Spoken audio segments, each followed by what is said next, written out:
This is the Bahamas Tonight, the Northern Edition. Good evening, all. I'm Shasheena Rolle. As always, it is so great to have you with us. Sweeping changes could be on the horizon for the country as the government prepares to continue debate on the controversial stem cell research and therapy bill. Tonight, a government official as well as an executive from the Grand Bahama Port Authority are weighing in on the recent fact-finding mission of philanthropist Peter Nygaard and what it could mean for Grand Bahama. John Davis Rolle reports. The government, along with officials of the Grand Bahama Port Authority, are excited about the prospects of attracting new investments to this northern island. They hope that the recent historic visit by millionaire and international fashion mogul Peter Nygaard to Grand Bahama will result in not only the advancement of stem cell research, but would also help to solidify this island's struggling economy.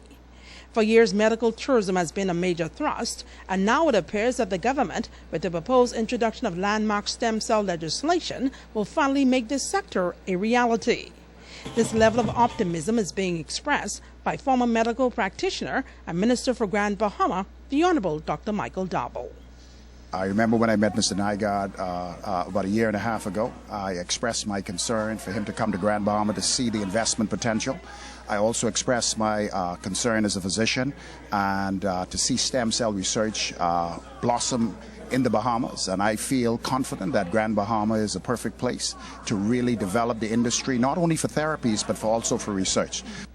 President of the Grand Bahama Port Authority, Ian Rolle, says their mission is twofold, with the island of Grand Bahama poised for greatness. I think we welcome persons like Mr. Nygaard here to the island.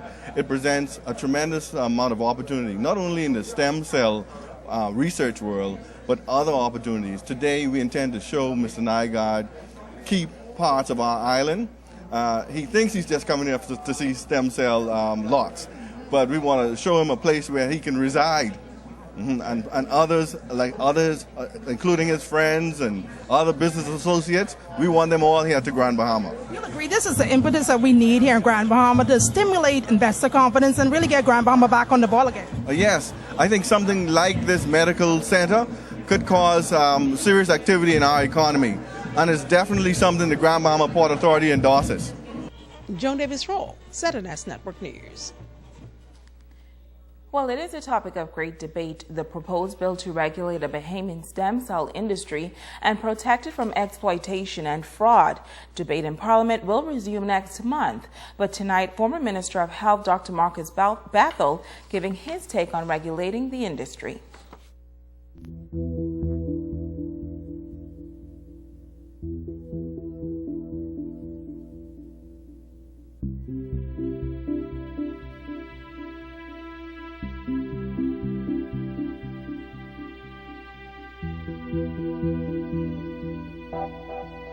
Back in 2004, the then Minister of Health, Dr. Marcus Bethel, was part of the effort to shut down an unauthorized stem cell therapy on Grand Bahama after it was discovered that such procedures were being performed without the proper regulations in place. As a former Minister of Health, I was faced with the situation where there was an attempt in Freeport to begin harvesting stem cells from placenta and umbilical remains of pregnancy. We had to put an immediate stop to it once we became aware of it in the Ministry of Health, because at that time there were no regulations defining what the limits are or regulating the industry itself. Now he is applauding the government of the day for seeking to change that by putting in place the necessary regulations. I commend the government on its wide consultation before going to Parliament. The consultation, to my knowledge, has been wide. They've embraced and sought advice from the various doctors in the communities, the religious community, I've been told, and others. The regulations that are being proposed, whereas they are robust and cover a lot of the potential areas and address a lot of the questions that people may have, may still yet require further amendment as time goes on.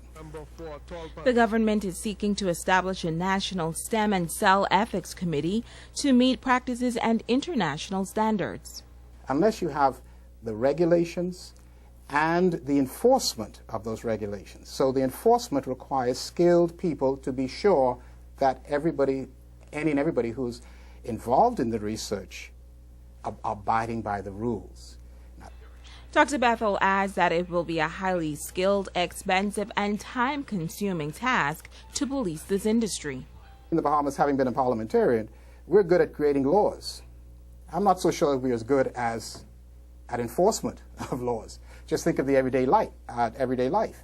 You see traffic violations all the time. The laws are in place against traffic violations, but who's enforcing?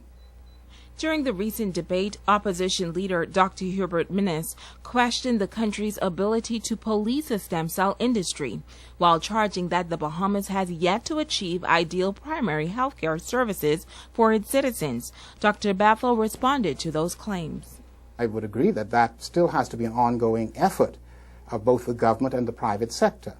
I think those efforts are ongoing.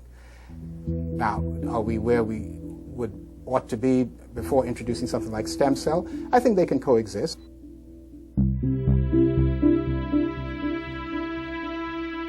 Now, tomorrow night, Dr. Bethel will wrap up this segment. He will focus on the correlation between stem cell therapy and medical tourism in the Bahamas.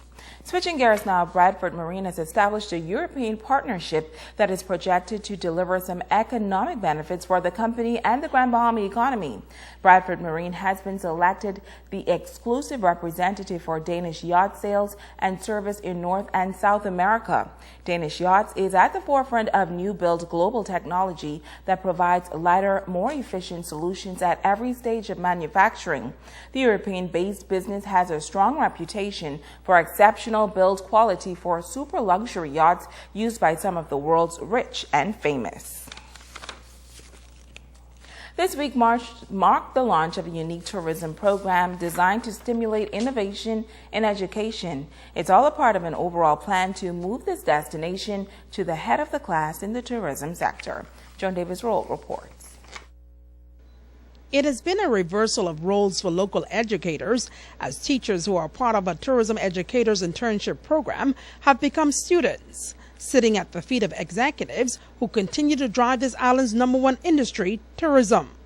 General Manager at the Grand Bahama Tourism Office, Betty Bethel, says the program, which features the creme de la creme of the hospitality industry, seeks to reach the next generation of tourism professionals. I feel really excited because this is a new partnership with the educational system, because what we need to do now to prep Grand Bahama to go forward is to educate our youth and prepare them for the workforce immediately in our industry. And the educators that are here today representing the various institutions is the key way to do that. You know, our theme is revitalizing the Grand Bahama economy through education, and we now have an opportunity to mold minds at the earliest stage of education.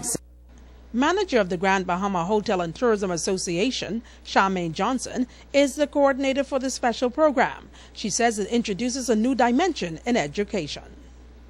This is our 4th year that we're having this internship program, Joan, and as I mentioned earlier, we represent such a cross-section of educators. I have persons actually who taught me in my schooling system. I have persons who I went to school with, and I also have members of the community through civic organizations who are also members of the program this year.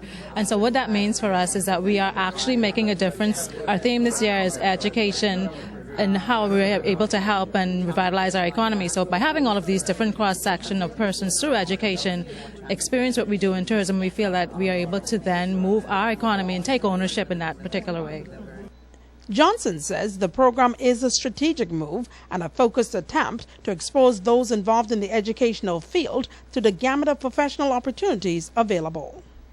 At the end of this experience for the week, it is our hope that everything that happened for the week, they're able to then translate into curriculums, into school programs that makes our tourism sector so much more alive to them. As mentioned with when we first started, there are over 1,000 career options in tourism, and we want to dispel the image that they're just remedial types of jobs. There's so many other options, and by having our educators exposed in this way, this is one of the avenues that we do to bring awareness and share the message of tourism. It's such a broad area. Joan Davis Rolle, ZNS Network News. Stay with us. There's more news right after this.